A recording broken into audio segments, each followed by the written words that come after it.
Our next talk is we have Naveen. Is he up on the list there? Good. So Naveen, we're kind of, hey Naveen, how are you? Let me introduce you. I'm doing good. Yeah, please go ahead. Well, we're having a little bit of an audio problem there with your audio. Can you hear me now? Fine. We're getting a little feedback, I think, or something like that. Maybe it's just me. Let me finish up the introduction, and then we'll see how we go. How's that? Okay. So we have Naveen today. Naveen's from the Google Coral team, and he's going to speak to us about the Coral framework and devices. Coral is a complete toolkit for building products for local AI capability that is efficient, fast, and offline if required. Naveen has a master's degree in intelligent systems, and on the Coral team, he works as an application engineer, helping customers migrate their applications to the Coral platform. And when he's not helping people bring AI solutions to the edge, he lives on the edge and does horseback riding and motorcycles. And with that, Naveen, I'll turn it over to you. Thank you. Thanks for the introduction. And can you guys hear me well right now? You're still we're getting a little feedback maybe? I don't know what that is exactly. Yeah, maybe we still have like 4 minutes to start. Let me get my headset good. Well, Naveen's doing that then. If you guys have any questions, please put them in the, let me do that. Put them in the, the thread there, and we'll go ahead and answer them. Hopefully he can get his distortion fixed up and reconnect and things like that. I'm not quite sure what's up with that. Maybe the internet gods are just not working well with us today. But anyway, we'll get that sorted out here in just a moment. So how many of you have ever looked at, have any of you looked at the Coral products and things like that? I spent some time with them and things like that. In fact, I have one. Let me just show you that here, just to fill in. They are this little board here that I have, which is exactly the same size of a Raspberry Pi. This case actually that it sits in is a Raspberry Pi case. So if you're familiar with one of those, it's capable of doing some pretty fantastic things. You've probably heard of Google, has these TPUs and things like that, and they've been able to shrink it down to some sort of, I don't know how they did the magic here, but you can kind of see the processor in this device, and it's smaller than your fingernail, your little, pinky fingernail here, and they're able to get TPU-like performances. So it's amazing that they can do that. I don't know how they do it, like I said, and but I've seen this particular device when I was doing object recognition run up to like 65 frames per second, detecting objects in a video stream. Oh, looks like Naveen is back. And so... can you hear me better now? Oh, much, much better. I'm going to drop off and let you give your presentation. Sure. I'll take on from here.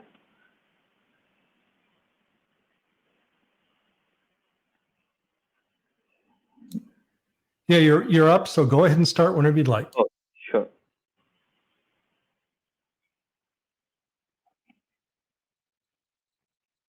Hello, everyone.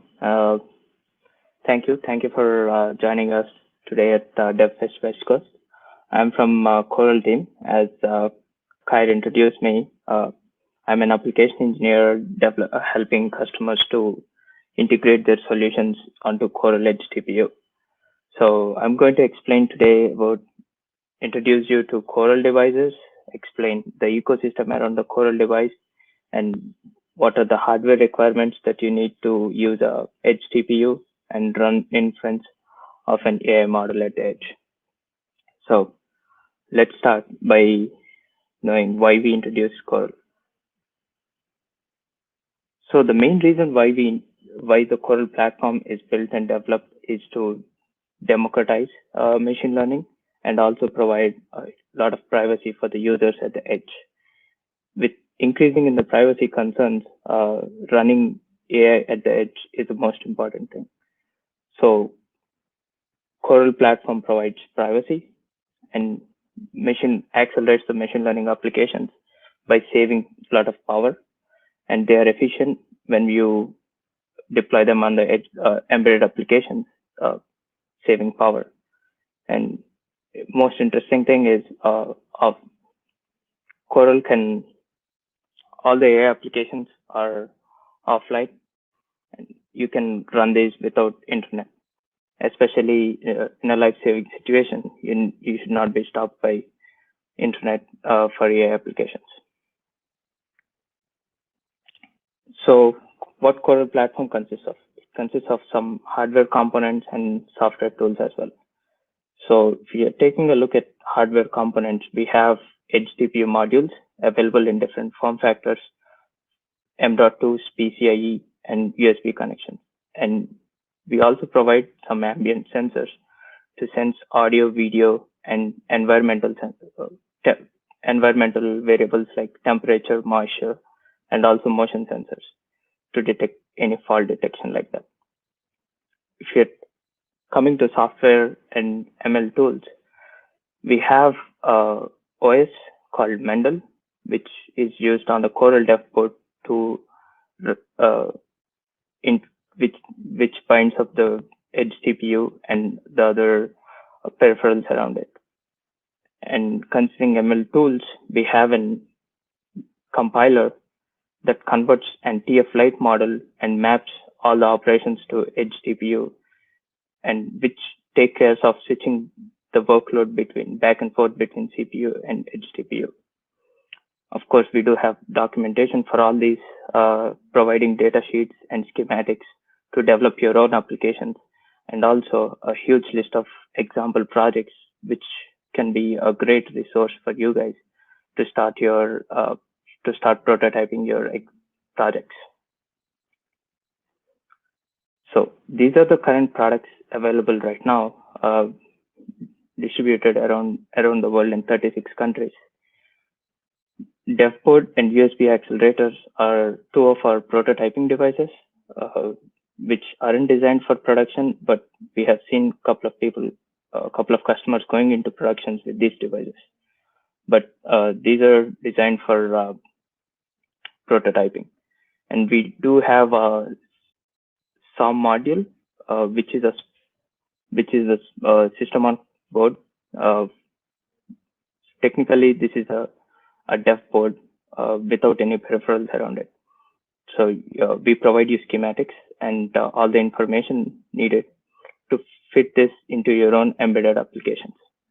And we do have a PCIe accelerator form factor, which can be chipped into your local host machines or your industrial PC, enabling your industrial PC to perform AI at the edge. And PCIe accelerators are industry-grade accelerators, helping the users to make sure they can build AI at the edge in the industry scale. We also have the camera module, and which is a MIPI interface, and environmental module, which gives you information about the light, humidity, which can be used for IoT applications. Yeah, and this year at CES in the Vegas, we announced two new products. One is Devport Mini, the same version of the Devport that you see on your website, but it's a very low power form factor and a small CPU, but still uses the same Hdpu. And bigger memory versions of the SOM board, 2 GB and 4 GB. And we are also looking at developing 2 GB and 4 GB dev boards as well. But all these chips has the same Hdpu chip embedded on it, which consumes about 2 watts, delivering peak performance of 4 TOPS.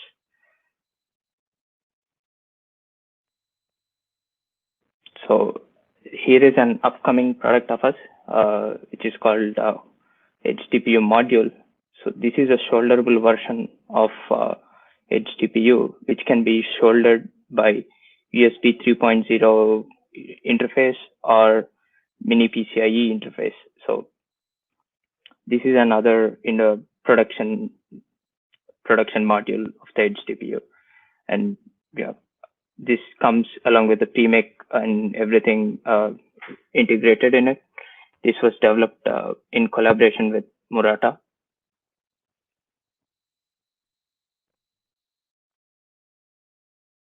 Cool. So now let's see our software and software libraries. Officially, we support a Mandel OS. Mandel OS is on the Devport and Devport Mini, which is based on Debian Linux. And so this platform is used by most of our prototyping solutions, which isn't recommended for production. So for production, we support Yocto and Android, which can be built on the same Devport and used in production. So runtime, Hdpu requires TF Lite runtime on the embedded devices. It can be either with USB or PCIe or any form factor. Every form factor requires the same runtime developed by TF Lite. So we currently support ARM-based architectures and AMD architectures. So most of these, all these runtimes are built in Linux so far. Very recently, we started supporting Windows as well for USB and PCIe form factors. Sorry.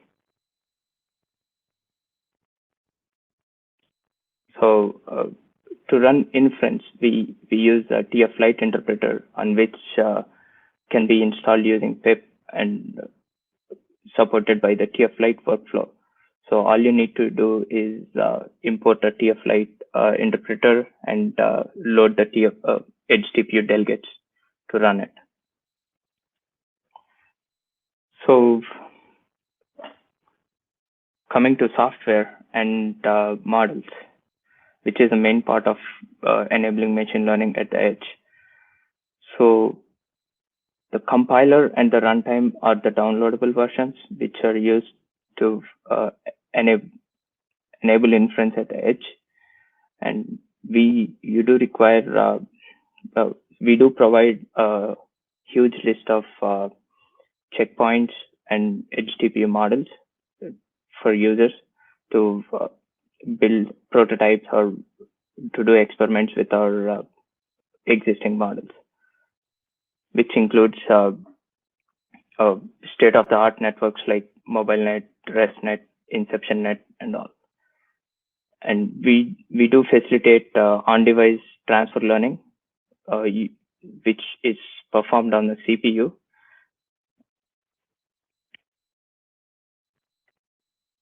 And we have a quick start pre-compiled models and or transfer learning. Transfer learning can be done in Google Colab or in AutoML anywhere, and then compile the models and pass it to the Coral Devport.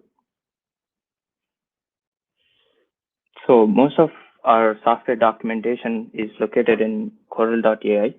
Coral.ai is our official website where you can find all the software documentation and the models and the resources to get started. And we do have sales from that website. So here are some fun results of the performance of Hdpu with regular CPU and also the Devport CPU. Considering a model like MobileNet V2, an average inference time with an input size of 224 by 224 is 2.3 milliseconds. So considering that you see around 300 frames per second on a video stream. If you consider ResNet, you see about 48 milliseconds of latency.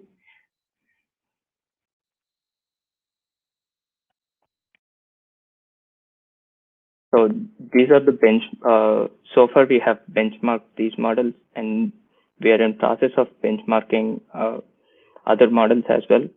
So if you take a look at AI's model Zoo, you can find more models of Hdpu. So now I can walk you through a couple of examples that we have developed so far, and why you can see why we use the importance of doing inference at the edge. So as I said, inference preserves the privacy of people and enables you to know what's going on. So if you're taking an application, this is a smart city application, and you do want to see the mobility of people and see how many people, see the traffic flow, you can perform edge inference and preserve the privacy on device and just get the results of how many people. The same thing here. So analyzing the density of the cafeteria, you need not upload every frame to the cloud to see the results. Yeah, all you can do is perform inference at the edge and just push only the results to the cloud. So this cut down a huge bandwidth from gigabytes to bytes. Considering a 4K or a HD video frame, you're saving gigabytes of bandwidth every single day, just from one single camera. This is another application to monitoring traffic flow. You'll have this is another on-device application where you'll continuously monitor the traffic flow. In this case, the speed is important. So if you're waiting on the cloud bandwidth to get the results from back and forth, there's a lot of latency just because of the cloud. So if you're able to perform edge inference, you're able to get around 70 to 80 frames per second speed.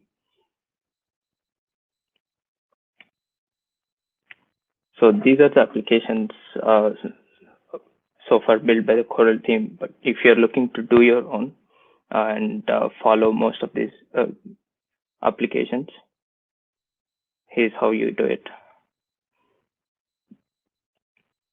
This is our official GitHub handle, Google Coral. You can visit this page, and we do have a number of tutorials and example projects that we have done so far, of which Coral Body Pics is very famous. You can detect the pose, anonymize the users, and get their body information, like the pose information, detection, and the segmentation, all at the same time.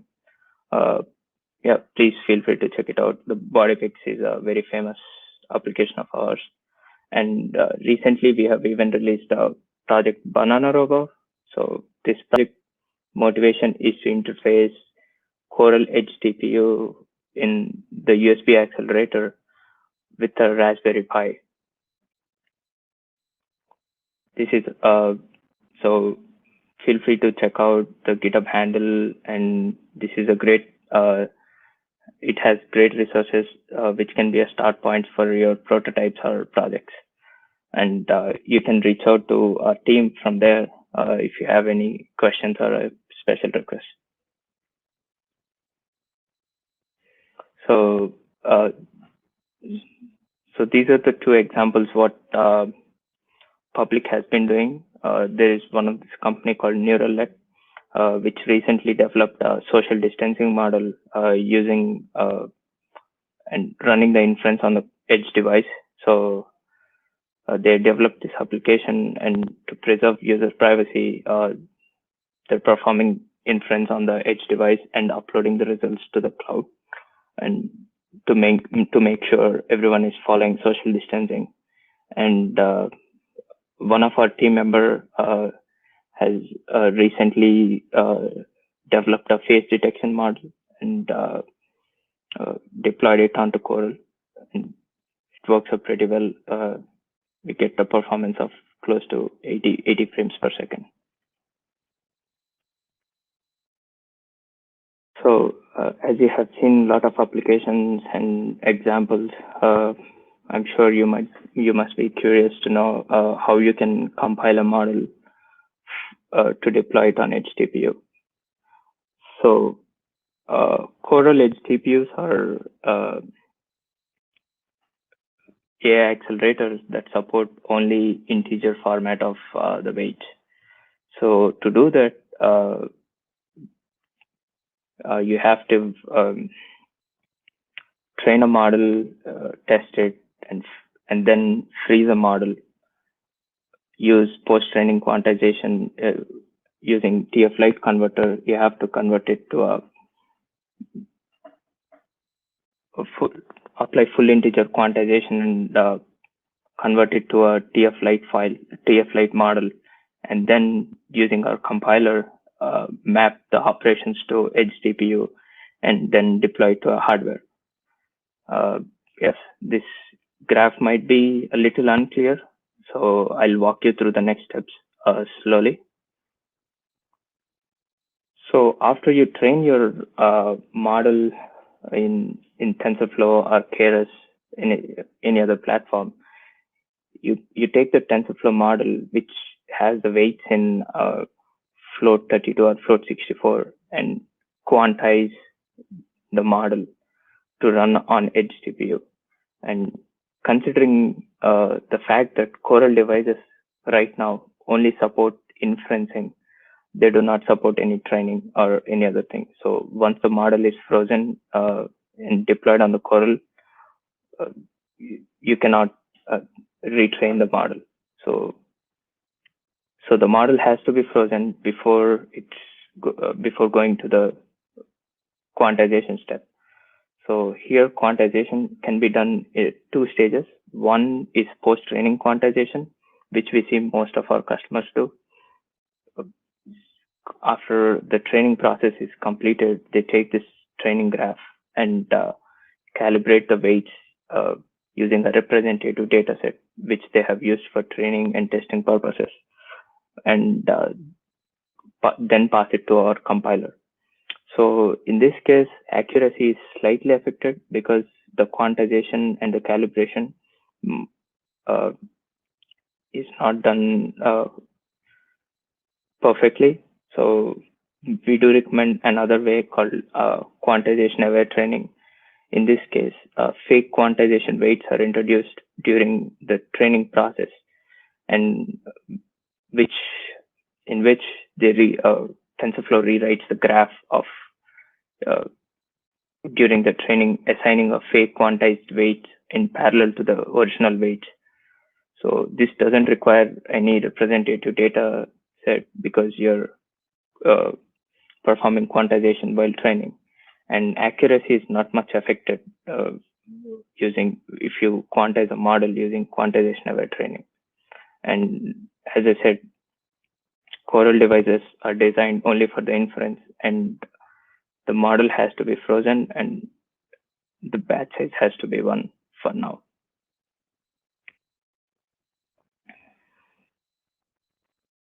So once you are done with the quantization, you pass the model, you use an Hdpu compiler to compile the model at the edge and deploy. So this is how, if you open a hdpu.tflite model in a Netron, this is how it looks like. Normalized input tensor is an input tensor, and then all the operations that are mapped to Hdpu are combined into a single operation called Hdpu custom op. So this custom op runs on Hdpu. All the rest of the input and output, all the IO operations are taken care by the CPU. So in this case, this is an object detection model. It has 4 output nodes, and all the post-processing and pre-processing task is offloaded to CPU, and Hdpu take care of running all the feature extraction task and detection task.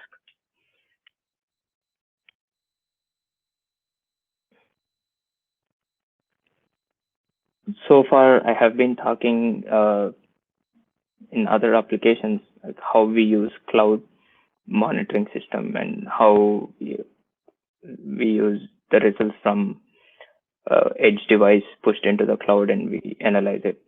But if you're looking at a total end-to-end cloud infrastructure and using Hdpu at the edge, this is how it looks like. You use Google Storage buckets and store the data. Use AutoML to train your model. You can either use AutoML Vision or Vision Edge or AutoML Vision Video Edge. So use the services to train your models on your data, and then use IoT Core to push the trained model onto the Hdpu and run inference. Once the inference is being done and you save the results that are pushed onto the cloud later, depending on your priority when to be pushed up, and you see the results without any user data, without any private users data. So considering such an end-to-end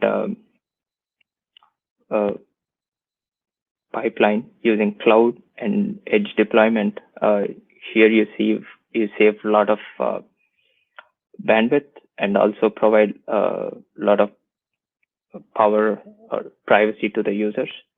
And this enables to efficiently use our current data centers to store the required data, and also efficiently use the power for performing AI inference. Considering the fact that the footprint that's left by running AI operations is considerably large, the carbon footprint. So using a low power device to at least to run in inference and save power is a lot of useful.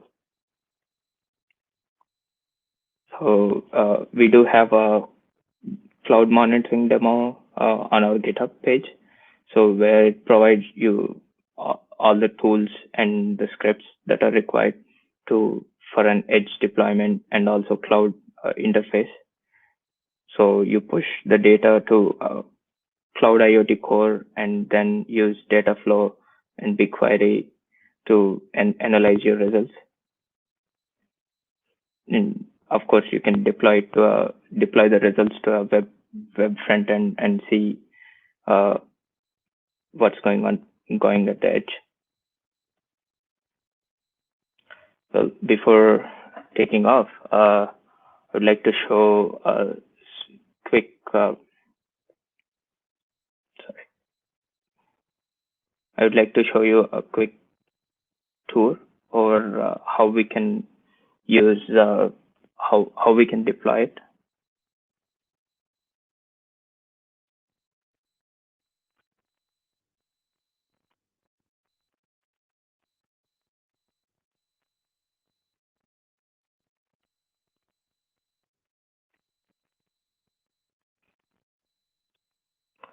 So here I'm using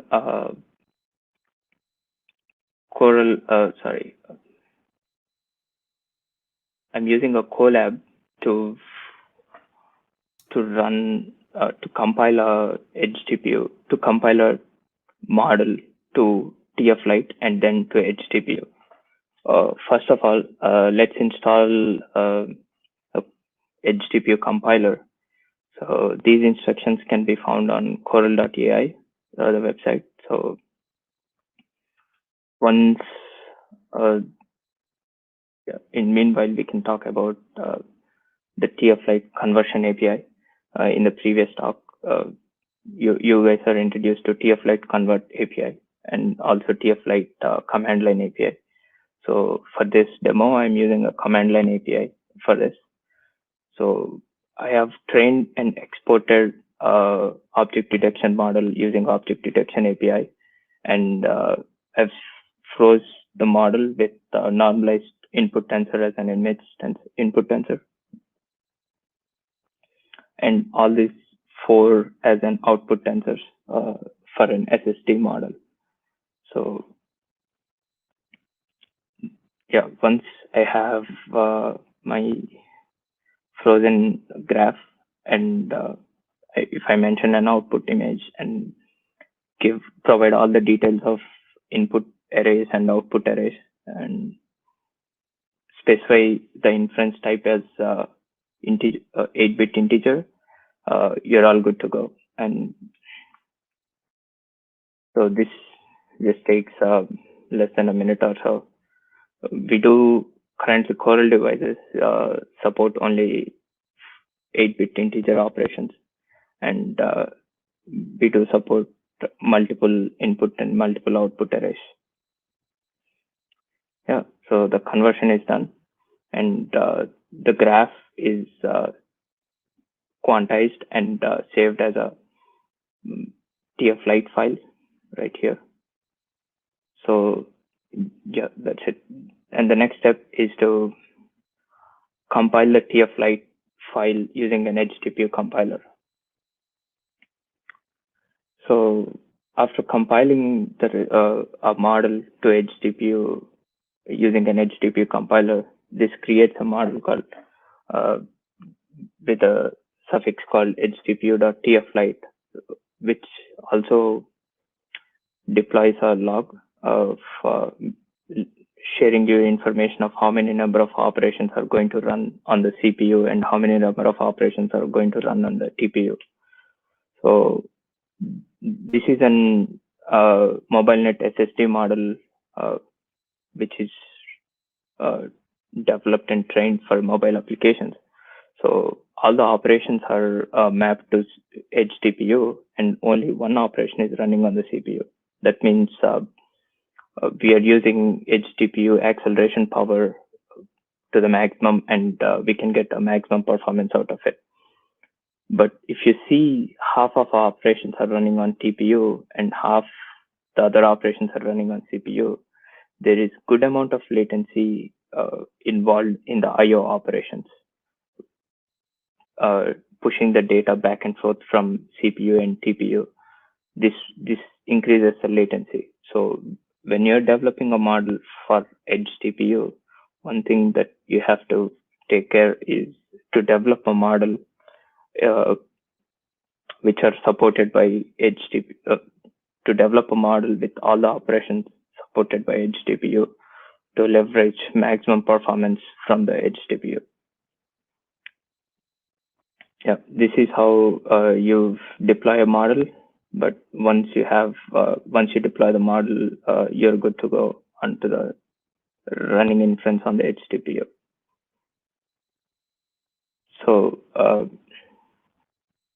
at last, I do want to introduce you guys to our website, coral.ai, and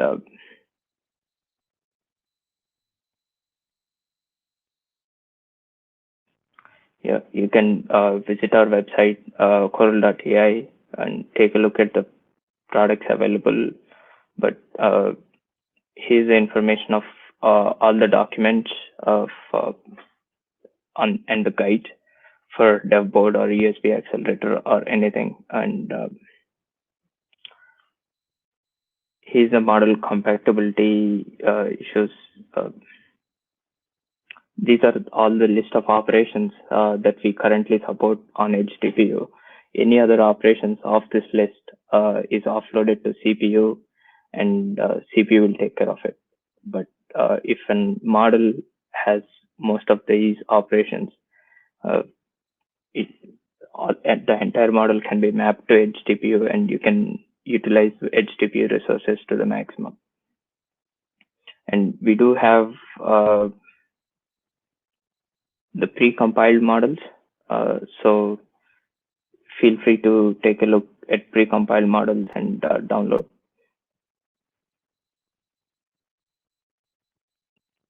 So this is how our TF-Lite runtime works. The entire model is mapped to CPU and Hdpu. The part that runs on TF-Lite runtime will take care of splitting the model and running it on Hdpu and CPU.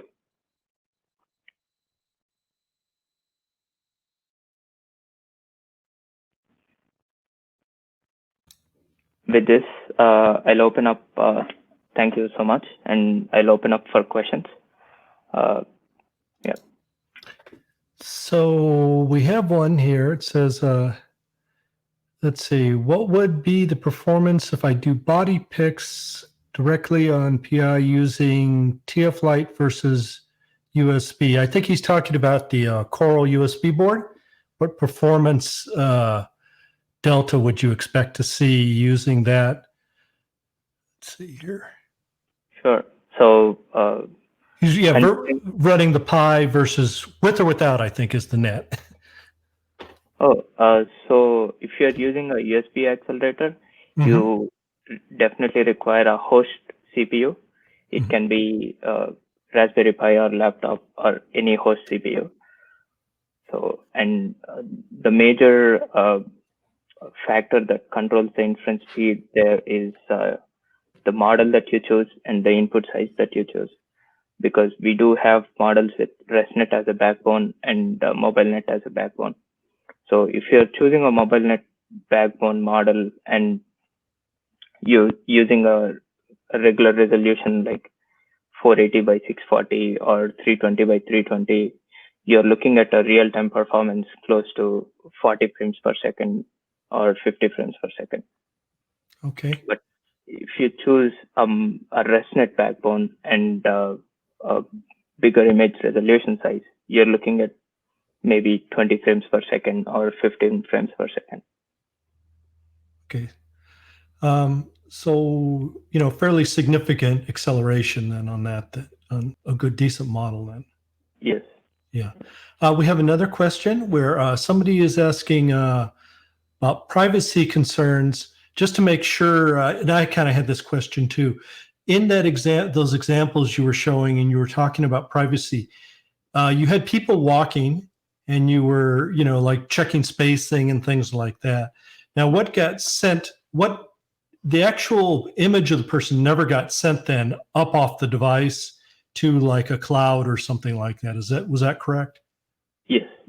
So the actual image of the person or the actual image of people who are walking is never off the device. The model just outputs a heat map of the segmentation of human beings, or just the result saying number of people present in the current scenario at the given time.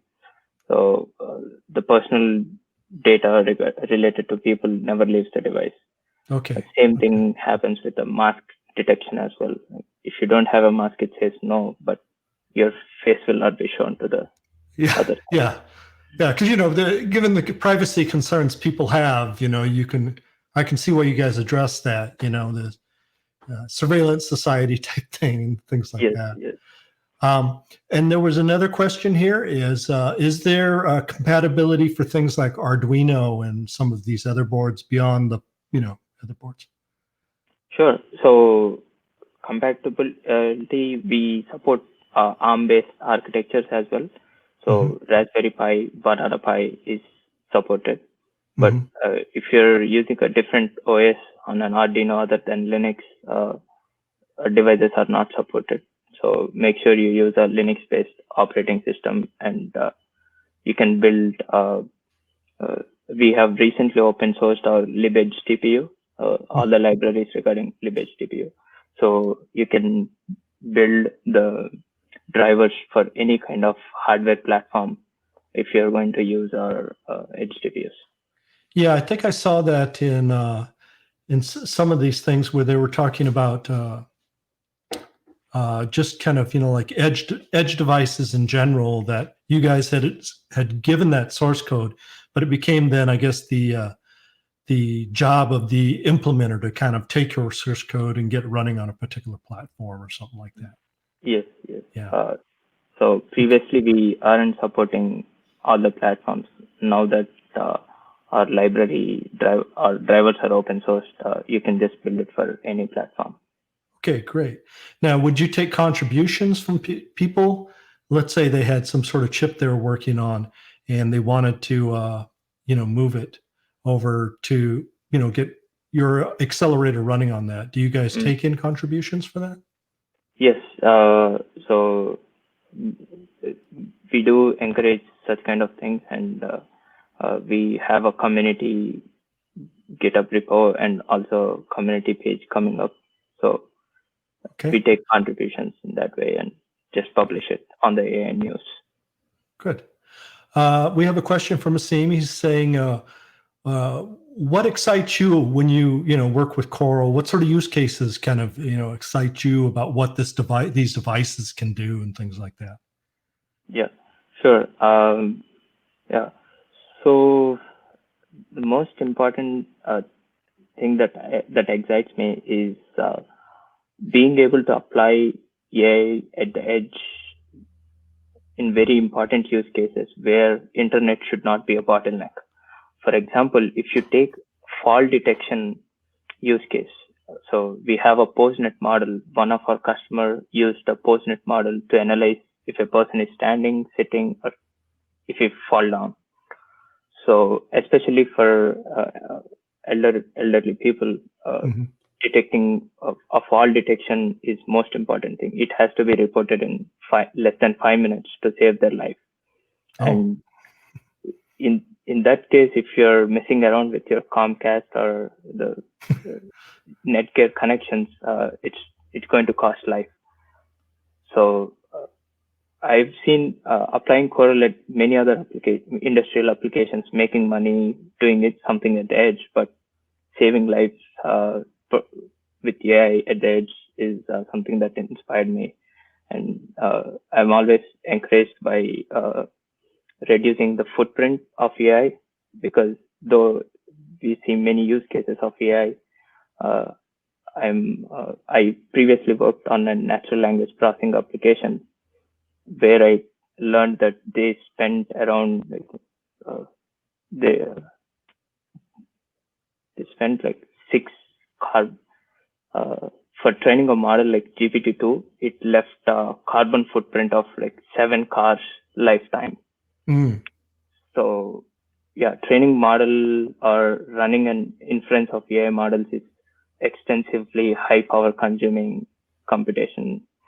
So if you're able to save power and use AI, run AI inference at very low power, that helps the environment as well. So yeah. Not everything needs a RTX 2080, I guess, to yes. process, do its work or things like that. Yes. Okay. Who is your competition? Somebody had asked that. Who do you see as the competition, for Coral products here? NVIDIA, maybe, Intel, the names kind of pop to mind, things like that. So I'll answer this question as a non-Coral employee. Okay, that's fair. Well, don't let me get you in trouble here too. If you don't feel comfortable, we can. Yeah. So answering this question as a general public. First thing, Coral is provided by the Google research. So the main motivation of the Coral team itself, or the org itself, is to democratize machine learning and help medical applications and industry applications running at the edge where internet connectivity is a problem.